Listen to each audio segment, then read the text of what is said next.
Hi అండి. నమస్తే. Welcome to the Telugu home. ఈ వీడియోలో మీకు ఒక ఇంట్రెస్టింగ్ రెసిపీ చూపించబోతున్నాను. అదేంటంటే పచ్చి కందులతో కూర. ఈ కందికాయలు ఈ వింటర్ సీజన్లోనే బాగా దొరుకుతాయి. ఇవి మన ఆంధ్రాలో మోస్ట్లీ రాయలసీమ జిల్లాలో అలాగే కర్ణాటకలో కూడా ఇవి బాగా వండుకొని తింటారంట. నేను ఇక్కడ బెంగళూరుకి వచ్చిన తర్వాతే ఈ కందికాయలు ఎలా వండాలో నేర్చుకున్నాను. సో ఈరోజు మీకు ఈ రెసిపీ చూపించబోతున్నాను. సో ఇప్పుడు ముందుగా ఈ కాయలన్నీ వలిచేసుకొని గింజల్ని సెపరేట్ చేసుకుంటున్నాను.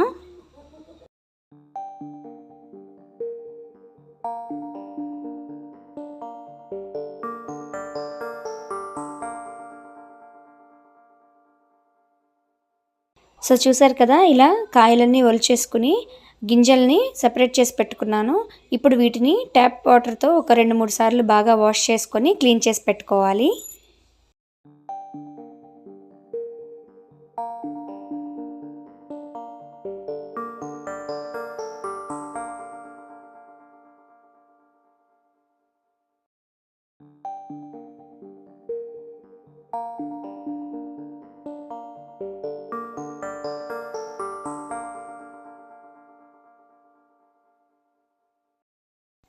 చూసారు కదా, ఇలా గింజలన్నిటిని శుభ్రంగా వాష్ చేసుకుని పక్కన పెట్టుకోవాలి.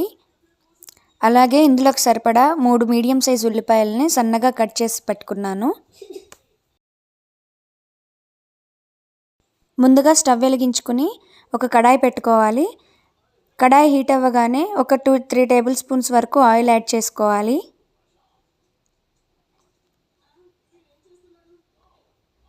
ఇప్పుడు ఈ ఆయిల్ హీట్ అవ్వగానే అందులో ఒక 1 ఇంచ్ దాల్చిన చెక్క, ఇలాచీ ఒకటి, అలాగే 2 లవంగాలు కూడా యాడ్ చేసుకోవాలి.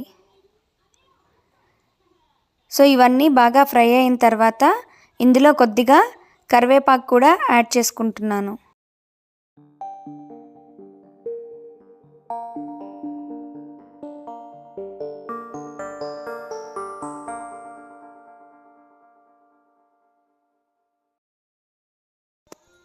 ఇప్పుడు ఇందులో ముందుగా సన్నగా కట్ చేసి పెట్టుకున్న ఆనియన్ని కూడా యాడ్ చేసేసుకుంటున్నాను.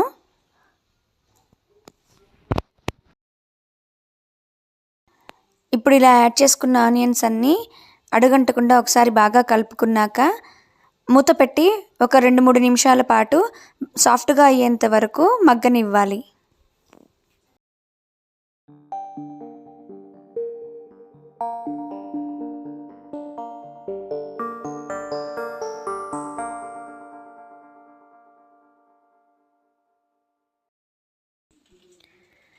రెండు నిమిషాల తర్వాత చూస్తే ఇలా ఆనియన్స్ అన్నీ చక్కగా సాఫ్ట్గా మగ్గిపోయాయి. సో ఇలా అడుగంటకుండా ఒకసారి ఇలా బాగా కలుపుకుంటున్నాను. ఇప్పుడు ఇందులో ఒక 1.5 టీ స్పూన్ వరకు జింజర్ గార్లిక్ పేస్ట్ యాడ్ చేసుకుంటున్నాను. ఈ జింజర్ గార్లిక్ పేస్ట్ పచ్చివాసన పోయేంత వరకు మనం బాగా ఫ్రై చేసుకోవాలి.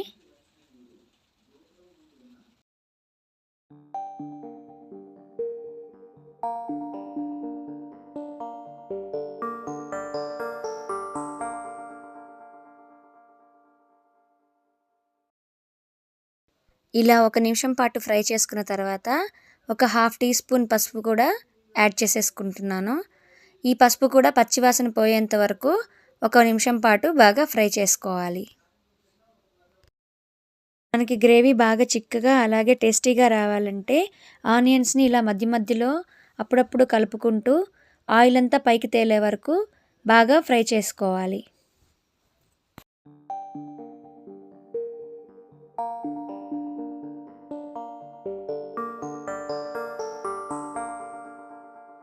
సో చూసారు కదా, ఆయిల్ అంతా ఇలా పైకి తేలిన తర్వాత మనం ముందుగానే క్లీన్ చేసి పెట్టుకున్న కంది గింజలను కూడా ఈ గ్రేవీలో యాడ్ చేసేసుకుంటున్నాను. తర్వాత ఇందులోనే రుచికి సరిపడా సాల్ట్ కూడా యాడ్ చేసేసుకుంటున్నాను. ఇలా సాల్ట్ యాడ్ చేసుకున్న తర్వాత ఈ గింజలకి సాల్ట్ బాగా పట్టేలాగా మనం ఒకసారి బాగా కలుపుకోవాలి.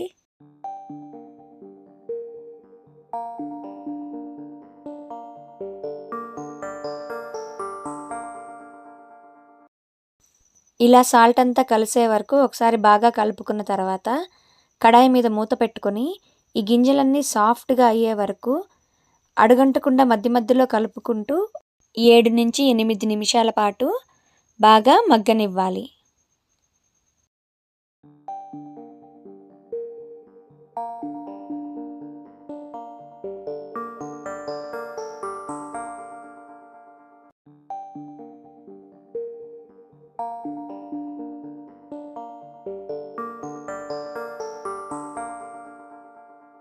ఏడు నిమిషాల తర్వాత ఇలా మూత తీసి చూస్తే గింజలన్నీ ఆల్మోస్ట్ మగ్గిపోయాయండి.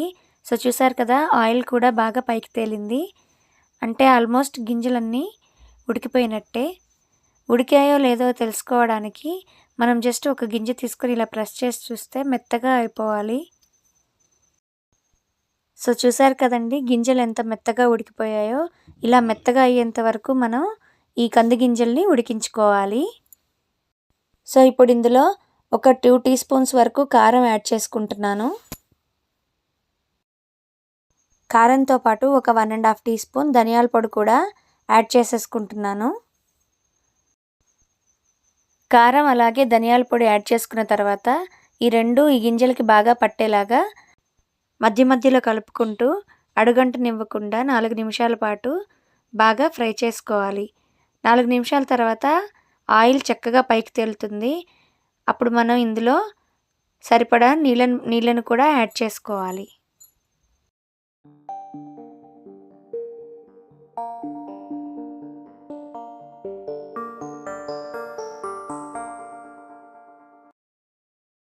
ఇలా ఆయిల్ పైకి తేలిన తర్వాత ఈ గింజలు మునిగేంత వరకు మనం వాటర్ యాడ్ చేసుకోవాలి. సో చూసారు కదా, ఇలా వాటర్ యాడ్ చేసుకున్న తర్వాత బాగా ఒకసారి మిక్స్ చేసుకుని కడాయి మీద మూత పెట్టి గ్రేవీ చిక్కబడేంత వరకు మనం ఉడికించుకోవాలి.